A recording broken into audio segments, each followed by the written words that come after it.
You're watching NappyCast by Jason Nappy Weather. We have wildfire smoke and also a severe weather outbreak happening across the country today. Here's the cold front that's going to come down from the north and the west.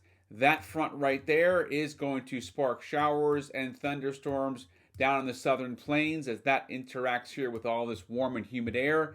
It's also going to pull wildfire smoke down from Canada there, So the wildfire smoke comes down from the north here from that big upper level low. There's very warm and humid air right now across Texas, Louisiana, and the mid-south and the deep south, the Gulf Coast. That's really going to interact here with the front and also an area of low pressure along the weather highway that is going to spark those showers and very intense thunderstorms here, as you see by the picture right now. So in the northeast, high pressure comes in, but we've got some leftover wildfire smoke from last week, and we get this big cold front that's going to march through the country here behind the engine, which is the upper level low, diving down from Ontario, Canada, bringing all of that wildfire smoking down.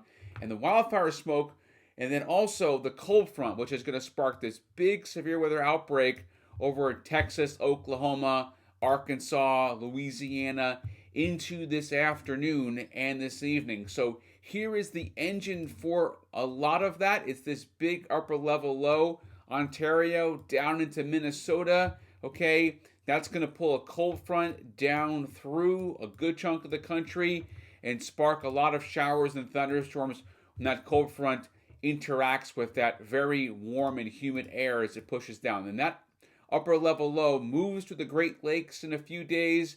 It'll drag some showers and some rain through Maine on Tuesday, okay? And then another upper level low on Thursday. So let's get into it now. The Storm Prediction Center in Oklahoma has a level 4 out of 5, Oklahoma and Texas. A good chunk down into Dallas, too, a pretty big major city across the country.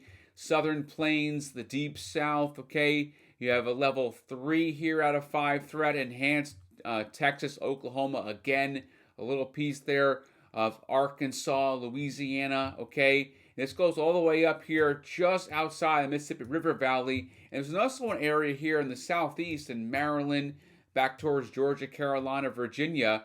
And there's a tornado threat on this one too. So let me go ahead and show you that. It's definitely not a zero threat. Let me show you the tornado parameters here. So it's up to a 5% threat here over towards Virginia and D.C., and then a very large 5% here, although it is only 5%. So it means a few tornadoes. Really, the big story with this is going to be a wind bag or a wind-generated kind of a storm. So let me show you the wind parameters. That's really where the widest and the biggest and the greatest threat is going to be. So you have a 30 to 45% opportunity there. It just updated. Let me go ahead and pull back to wind.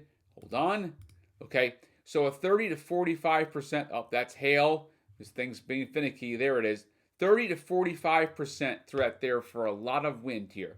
So wind is the main concern with that. As the storm rips through this afternoon, that front is going to push that MCS, or it's a mesoscale convective system, right? So it's basically like this very powerful storm that comes through, and it just sends all this energy, all this wind energy through Texas, Oklahoma. So zooming into Texas, Oklahoma, so Wichita Falls, Fort Worth, Dallas, the DFW metro area, okay? So that's the overall threat. Down here is the wind. Here you've got severe hail, and you have that also tornado threat. So a few tornadoes, not a lot, but definitely a lot of wind damage I expect with that. So if I show you that in more detail, watch this map light up. See all of the red popping up. That is going to be the MCS, okay? That mesoscale, so that short range kind of ground storm, right? This is going to be a very short and compact storm, Texas, Oklahoma, and that rips through. And then these storms tend to lose their energy as the farther they go. There will be an outflow boundary here, so you go through Lake Charles and Lafayette, Baton Rouge. Okay, by the time it gets down to Lake Charles, it really is just about nothing. But in Tyler, Texas, in Dallas, in Wichita Falls, okay, it is going to be intense, okay? Even Oklahoma City is going to get it, but Oklahoma City, you're going to get it early, right around 6, 7, 8, 9 o'clock, and then in the overnight, it's Dallas and Fort Worth, okay? So here's a broader look at the satellite picture. Can show you what's going on. Here's that upper level low right here. This is going to drive that and send that cold front down to the south. You've got clearing conditions, a little ridge coming in, so clearing conditions here for much of Maine, New Hampshire, although there is wildfire smoke in Maine and New Hampshire. Temperature-wise, things have cooled off a bit behind the front here. So you've got a lingering boundary right here, which is basically a warm front right now, okay? So south of that, you've got 70s and 80s for temperatures.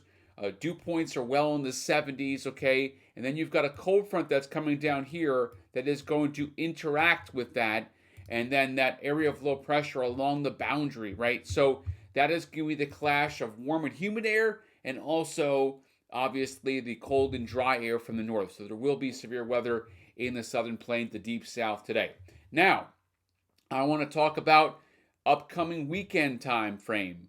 Father's Day weekend, so weekend coming up.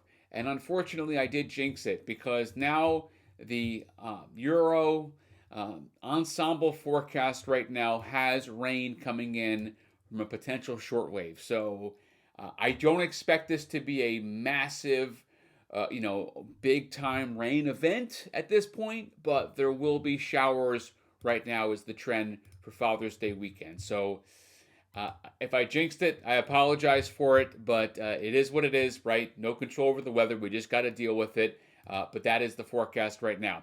So let's go ahead and show you some sky cams across Maine and get you to my loyal followers across Maine, where up in Aroostook County, you've got the wildfire smoke in Bangor. The sky is clear. Now, the National Weather Service and really the Maine Environmental Protection Agency has said that the early reports from this morning is that wildfire smoke has cleared out. However, north, so in Bangor it's cleared out a bit, but in Portland, Lewis, and Auburn, and even in Eastport, notice how the sky is still milky.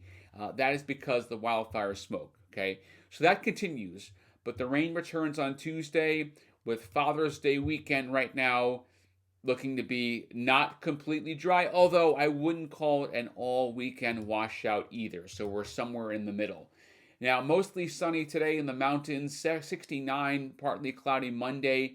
Now, that wildfire smoke is going to pull out of here. We get 1/3 of an inch of rain, 59 for the high, and then it's pretty nice Wednesday, Thursday, Friday, although I do expect more wildfire smoke to come back in. So if you go to my Facebook page and you're a subscriber, I'm going to put some images up there.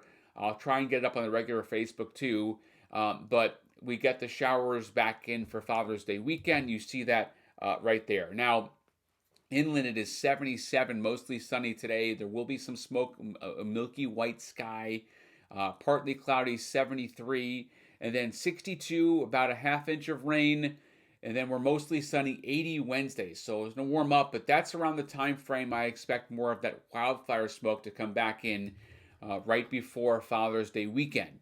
Now, we're dry at the coast today. Tomorrow, partly cloudy. Some showers come in Tuesday, 1/4 inch of rain, not as much as inland or the mountains. And then we clear out and warm up to the 70s to near 80, but we'll have a little onshore flow eventually cooling us down with the rain coming back in for Father's Day weekend. The latest forecast on nappycast.com.